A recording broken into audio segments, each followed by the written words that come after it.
So there are several options available for breaking into a UX research role.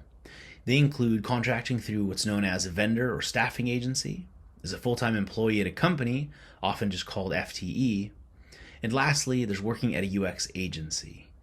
Over the course of this module, we'll discuss the advantages and disadvantages to each of these possible positions for your first UX research job out of academia, as well as talk about what you can expect in terms of compensation and career opportunities. One path available to you to find an inroad into UX research is to find a position as a contract employee. To do this, you have to go through a third-party agency known as a staffing or a vendor agency. These staffing agencies look for people with certain skill sets, such as yours, to match open roles with their client companies. Their client companies usually include Fortune 500 companies like Microsoft and Google.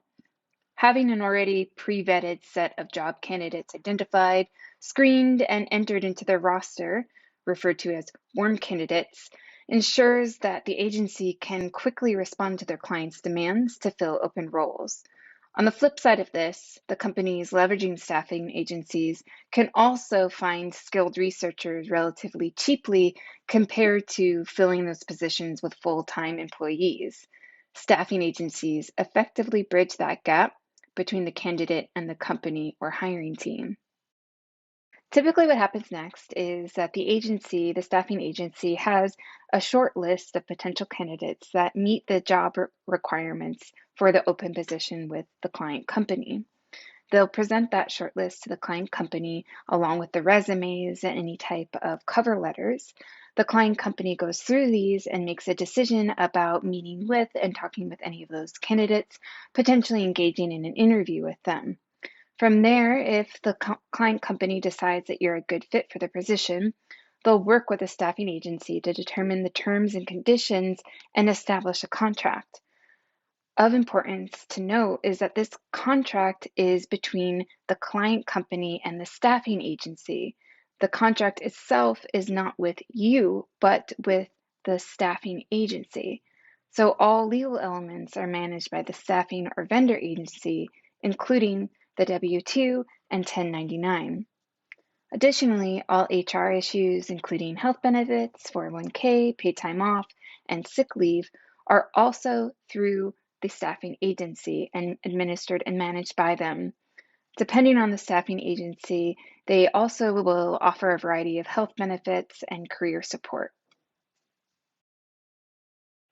Staffing agencies have their own rates that they bill client companies depending on supply and demand. Not unlike the housing market, they will increase the rate they charge tech companies when there is high market demand with a smaller talent pool for the needed skill set. And conversely, if there's a low market demand but larger talent pool to draw from, staffing agencies will charge less. The compensation staffing agencies receive from the companies can be distributed to contract employees however the agency decides. It's in their discretion how much they pay any given contract employee. Typically, a bit more than half will go to the employee's paycheck, and the rest is retained by the staffing agency to pay for their insurance benefits, fees required to work for the client company, and other tax-related things, not to mention maintaining business liquidity. Agencies have an algorithm related to that amount of what they can pay a candidate, where it makes sense for the staffing agency to proceed with that candidate, and what amount is too much. Both staffing agencies and client companies have set rates for different roles, but will typically have a back and forth conversation to negotiate the final rate of the contract. The advantage of working with a staffing agency to land a contract UX researcher role is that the staffing agency recruiters do most of the work for you. The staffing agency works with an established portfolio of clients, often including regional tech companies, to help them fill open roles within their companies. Staffing agencies will connect their clients with relevantly skilled job seekers that have already been pre-vetted. Ultimately, staffing agencies' recruiters advocate for you and do the related logistic work to get you hired. Staffing agency recruiters are most active on LinkedIn, which serves as the most effective platform for you to connect with them. If you're not already on LinkedIn, we encourage you to do so now. LinkedIn lets you notify recruiters that you're open to work as well as publicly setting a banner on your profile picture stating that you're open to work. Once you set your LinkedIn settings to communicate your status as open to work, you're likely to start receiving messages from staffing agency recruiters.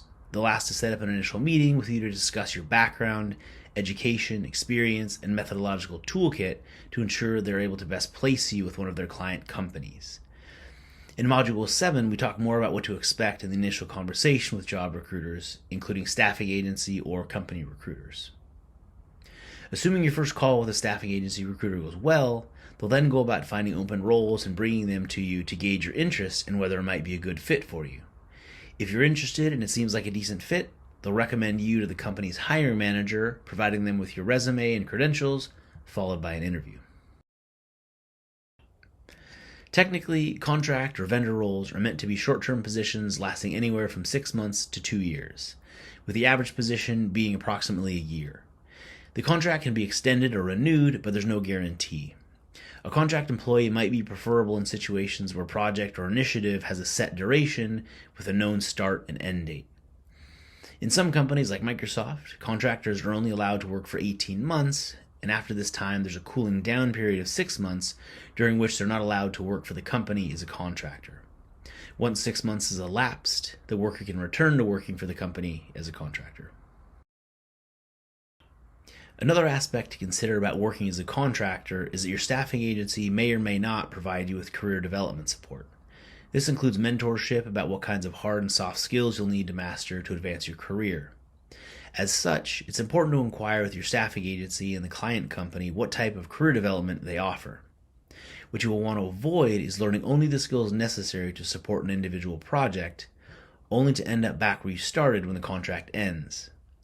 An important element for career development and ultimately landing an FTE position is to have project work with enough complexity and scope so as to allow you to demonstrate domain knowledge, versatility of skill, ownership, and impact. You'll want to consider how an agency can support your development, keeping in mind you'll likely need to begin searching for your next job within a year or so. Starting your UX research career with a staffing agency and as a contract researcher is a pretty good place to start. It gives you a safe and somewhat removed environment in which to learn how to code switch from academic methods, practice, values, and work culture to the private sector. A lot of these lessons are learned through doing, and once mastered, you'll find you can flourish rather quickly. Having a year of job experience in the private sector will also prove to future job recruiters, hiring managers, and interviewers that you can perform outside of academia. As a contract researcher, you'll also be protected from some of the business politics and performance expectations that are required beyond your area of expertise. In other words, as a contractor, there may be more of an expectation that you simply perform a task and get paid for it, rather than fully commit to the company's ethos and drink the proverbial Kool-Aid. It might also afford you the opportunity to test the waters and decide whether UX research is the profession you want to pursue long term. Generally speaking, the compensation and benefits offered to contractors are considerably less generous than those extended to full-time employees. Full-time employees of a company can expect to receive a base salary in addition to the base salary, bonuses such as a sign-on or annual bonus, 401k with matching contributions, health insurance, and equity or stock with stock refreshes periodically. As a contractor, you get paid your hourly wages and possibly provided health insurance options and a 401k with minimal matching contributions. So, if strong benefits are something that you and your family absolutely need, then working as a contractor might not be the best option for you, certainly not for long term. As a contractor, you'll be an hourly employee, not on salary. So technically, you only get paid for the hours you work.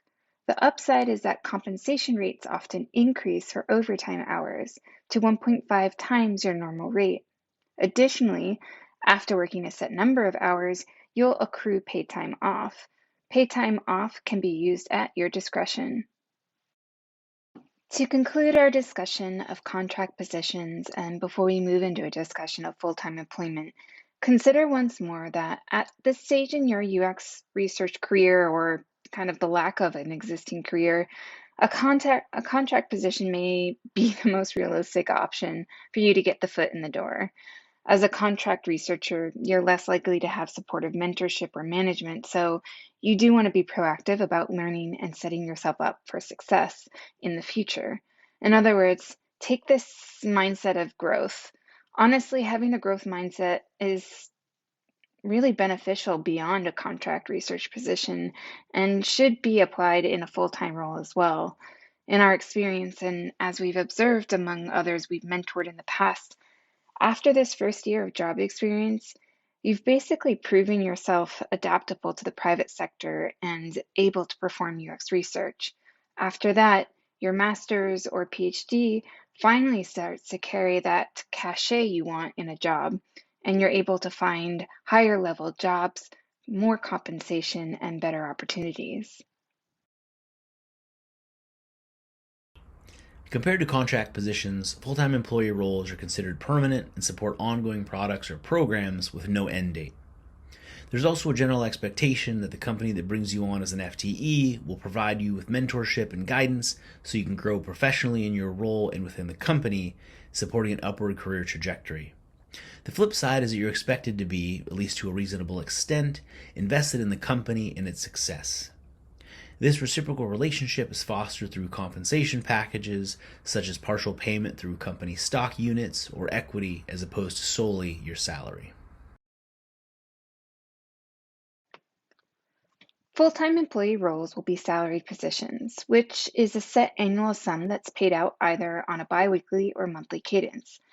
As a full-time employee hired by the company, you'll also be offered a number of benefits, which we'll discuss in much greater detail in Module 8, but to cover a few here for context. These benefits will include things like a sign-on bonus, an annual performance bonus, and equity or stock paid out in set intervals. Additionally, full-time employee roles will generally offer much more robust health benefits and 401k matching than a contract role will. Consider, for example, if you're planning to start or grow your family, having the added benefit of parental and maternity leave, sometimes beyond the standard 6 weeks or 12 weeks of Family Medical Leave Act, is a major value add of working as a full-time employee. While some companies like Google will offer generous parental leave of 6 months to over a year period, they also require you to have worked at the company for a year before they offer that. One thing to note is that depending on the source of funding, both a full-time employee and a contractor role can be precarious and cut at any time. It really depends on the state of the economy, a company's shifting financial projections, and a change in the company's priorities. That being said, the first to be cut during such situations will be the contract and temporary employees, not the full-time employee. So you're in a less precarious position as a full-time employee than a contract researcher. As a full-time employee, it is also much easier to perform your job because you have ready access to the information, resources, and conversations you need to be successful in your project and your career. Contract researchers are sometimes barred from certain privileged and confidential materials, meetings, excluded from some documents where they don't have access, even discussions, and often allocated work tasks by other full-time employees that are considered below their level. Whether or not a company has full-time employee UX researcher roles is a result of the company's organizational maturity. While organizational maturity isn't specifically related to company size, you do often see UX departments at tech giants like Meta, Google, and Microsoft. The greater the presence of UX and the more variety of UX roles present, including UX writing, research, and design, the more likely UX is a familiar institution within that workplace.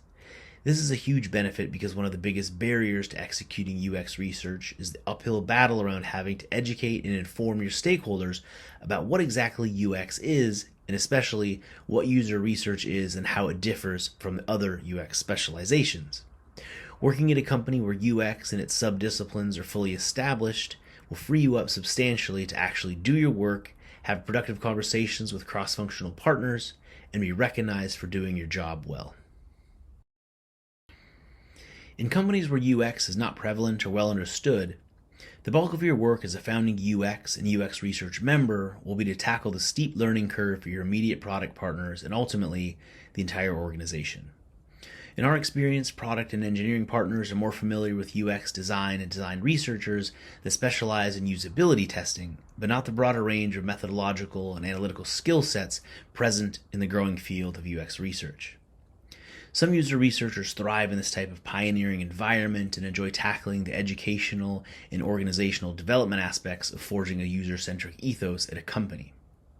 Others might find problem solving, research, and analysis to be their primary passion and regard culture change activities to be a distraction. But it's hard to know which might be your preference until you're put into that position.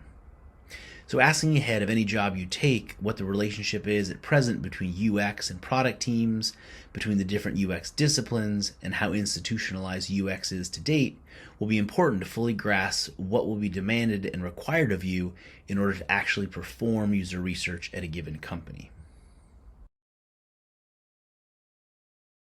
UX agencies are companies that almost exclusively hire and employ UX professionals. These agencies can be hired by private sector companies, governments, and other organizations to carry out user research and design work. While agencies can have focus or specialties, they usually aim for a cross-representation of different UX disciplines, including design, writing, and research. UX agencies can range in size from local 5-person operations all the way to international 5,000 plus person operations. At a UX agency, researchers quickly develop a jack of all trades skill repertoire. Companies will come to the UX agency requesting all manner of UX support, meaning you'll necessarily gain experience from usability testing through to ethnographic field research. You therefore do end up learning the full breadth of UX research methods in a short period of time, as well as how to work effectively with your cross-functional UX partners. In many ways, working at a UX agency is a lot like taking a UXR boot camp, except you get paid. Let's take a closer look at how UX agencies function and in turn, what your role would be as a UX researcher therein. UX agencies are business to business operations like staffing agencies. However, unlike staffing agencies, a UX agency maintains full management and control over its employees, including their project work and time on task allocation. At a UX agency, you are not an hourly employee, but salaried and have a full suite of benefit options. As such, there's the expectation that you're working to drive the success of the business forward, and the business is also trying to invest in you and your career development. Success for the business is closely coupled then with the success of their clients' work requests and ultimately the client satisfaction. UX agencies receive a request for proposals, or RFP, from client companies, specifying the research questions, problem statements, timelines, and budget range for the project. Sometimes these RFPs are rather sparse in detail, opening the opportunity for the UX agency to fill the gaps with their proposals for how they go about answering the research question or problem, proposed methods, and timeline. Other times, an RFP will be really specific, all the way down to including the questions that they'd like to be asked in a specific interview. In such situations, it's more about having the UX agency just execute and analyze the research than designing it. The UX agency can respond to or decline a company's RFP. If they respond with a proposal, it gets reviewed by the client company, and a meeting might be set up between the agency and the company to discuss the details of the proposal.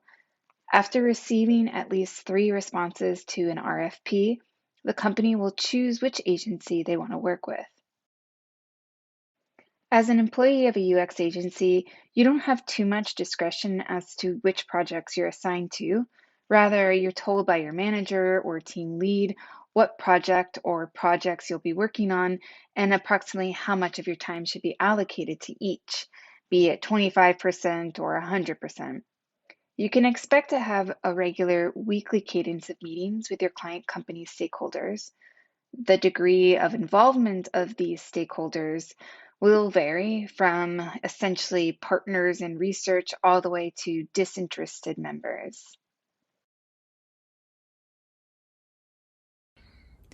Working at a UX agency as a researcher can be a great hands on learning opportunity to quickly familiarize yourself with the full spectrum of user research, as well as collaboration with designers, UX program managers, and writers. You'll also acquire a robust set of projects to add to your resume with varied methodologies and outputs. Compared with being a contractor via a staffing agency, you'll be paid more handsomely and have full time employee benefits. Working at a UX agency might be a good career starting point, then you may seek a company based research role after a year. With a year of practical experience under your belt, you'll immediately be recognized as a UX researcher with an advanced degree, as opposed to an advanced degree holder without any UX research experience. Being a UXR with an advanced degree, essentially having proven yourself, will mean in your subsequent job that you'll be hired at a higher level and be paid more.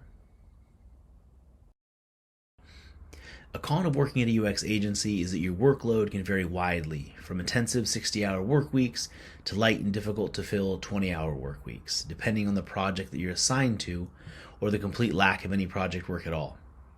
There are often lulls in the contract work, which reflect company budget cycles. These lulls can be difficult psychologically as you need to adjust to the changing pace of work, and depending on your home situation, can at times upset family stability if you suddenly have to work evenings and weekends. Unlike company embedded UX research roles, at a UX agency, you're beholden to the client's needs and are thus not in control of when and where the research has to be conducted. So UX agency work will often require you to travel more than company research roles, where you're the one that sets the expectations. Nice work! You've made it to the end of Module 6. Congratulations! Well, we certainly covered a lot of ground in this module. We talked about contract positions, full-time employment, and UX agency work. So let's go ahead and recap. Staffing or vendor agencies connect potential job candidates with client companies. They're the quickest way for you to get hired in UX and get some job experience. The staffing agency will do a lot of the job hunting legwork for you, find relevant openings, communicate with the hiring managers, and actually set up the interviews. These recruiters are generally very active on LinkedIn, and so it's a great place to connect with them. Remember that staffing agencies are paid by the hiring company and retain a portion of your total wage, but you'll never know exactly how much it is. Another thing to remember is that the staffing agency is technically your employer and provides you with all of your benefits or the lack thereof. We also talked about full-time employees or FTEs, which is a permanent role that involves a feedback loop of investment. The company will invest in your career advancement, and in turn, you're expected to help the company succeed as a business. As a full-time employee, this will be a salaried role with a sign-on bonus, performance bonus, equity or stock awards and refreshes. Full-time employee roles have a better health plan with 401k matching than you might find in the contract roles. We also talked about UX agencies, which employ specifically UX professionals that get hired to do projects by public, private, or government entities. At a UX agency, you'll take on a wide range of projects and become somewhat of a Swiss Army knife researcher, adapting to the needs of the client. However, a UX research agency will provide you with very little amount of agency. You have to go where your manager or team lead dictates you go, and the number of hours that you work can sometimes be rather erratic with the ups and downs of workflow. So just keep that in mind that this is a great place for you to get a lot of that great deep knowledge and understanding of UX research and the UX space in a short period of time, but it can be very demanding at times as well. Well, we hope that the insights and informations covered in this module help pull back the curtain on some of the lesser known aspects of and internal workings of UX employment. You should now have much clearer understanding of how these different types of UX research positions differ from one another so that you can better equip yourself to pursue the type of role that aligns best with your experience level, career goals, and probably the most important, your personal life.